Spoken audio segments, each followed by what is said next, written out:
एक गांव में एक धनवान सेठ रहता था और वो एक गुरु के निर्देशानुसार राधे राधे का जाप किया करता था। सेठ था, राधे राधे का जाप करता था, धनवान था, तो वह दान पुण्य भी करता रहता था। लेकिन उसे एक बात की चिंता थी। उसका एक भाई था जो भगवान का नाम लेना तो दूर, सारा दिन दारू का सेवन करता रहता था। तो उससे वह इसलिए परेशान था, भाई उसकी मुक्ति कैसे होगी।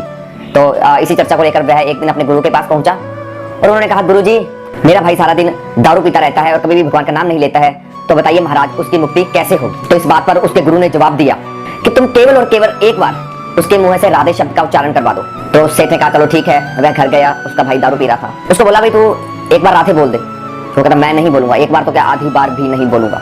बहुत उसने अपने भाई से मिन्नतें की, वो नहीं माना। तो अगले दिन फिर सेठ गुरु जी के पास जाता है, कहता, गुरु जी, वो एक बार तो क्या आधे बार भी राधे शब्द का उच्चारण नहीं करना चाहता। तो इस पर गुरु जी ने कहा, जाओ और उसे हमारे पास लेकर आओ। जब वह सेठ अपने भाई को गुरु जी के पास लेकर आता है तो गुरु जी जबरदस्ती उसे पकड़कर, उसे लिटाकर उसकी कमर पर घुटनों के बल बैठ जाते हैं और मुक्के ही मुक्के लगाते हैं कि बोल राधे, बोल राधे। लेकिन वो इतना ढीठ कि मैं नहीं बोलूंगा, चाहे कितना ही पीट लो।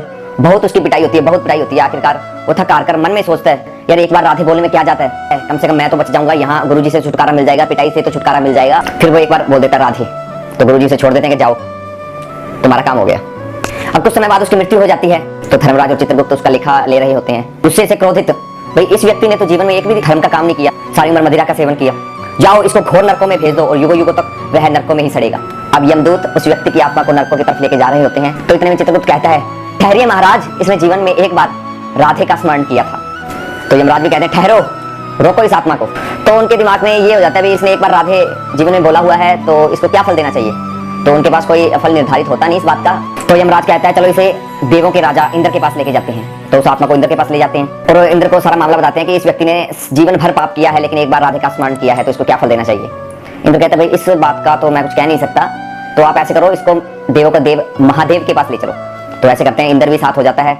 वो शिव जी के पास पहुंचते हैं। महादेव के पास पहुंचने के बाद सभी उनको प्रणाम करते हैं और उनको सारी घटना का सार बताते हैं, भाई ऐसे ऐसे इस व्यक्ति ने जीवन भर पाप किया है, केवल एक बार ही राधे का स्मरण किया है, तो इसको क्या फल निर्धारित करना चाहिए। तो शिव जी कहते हैं कि खुद नारायण ही इसका फल निर्धारित करेंगे। सभी भगवान इकट्ठे हो जाते हैं, शिव जी भी साथ, इंद्र भी साथ, धर्मराज भी साथ होकर नारायण के पास चले जाते हैं। सभी प्रकट होकर कहते हैं, प्रणाम नारायण।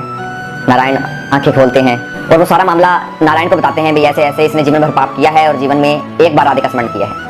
नारायण मुस्कुराते हैं, कहते कि आपको अभी तक भी पता नहीं चला इसका क्या फल होना चाहिए। सभी हैरान, भाई क्या पता। वो मुस्कुराते हुए कहते हैं कि जिसने सारी उम्र पाप किया, केवल एक बार ही राधे का स्मरण किया, वो नरकों में जाने की बजाय वो सारा बैकुंठ घूम चुका है, सारी देवी देवताओं के दर्शन कर चुके हैं, महादेव के, इंद्र के दर्शन कर चुका है, अब हमारे पास आया है। देवी देव जी कहते हैं, प्रभु अब क्या किया जाए। तो नारायण कहते हैं, इसे हमारे पास ही छोड़ दो। तो फिर वो आदमी अपने मत्थे पर हाथ रखकर पछताता है कि केवल एक बार राधे बोलने का ही यही फल है, तो जीवन उसने सारा व्यर्थ क्यों कर दिया। तो यही बात है दोस्तों, भगवान का नाम जरूर लो, चाहे कम ही क्यों ना हो।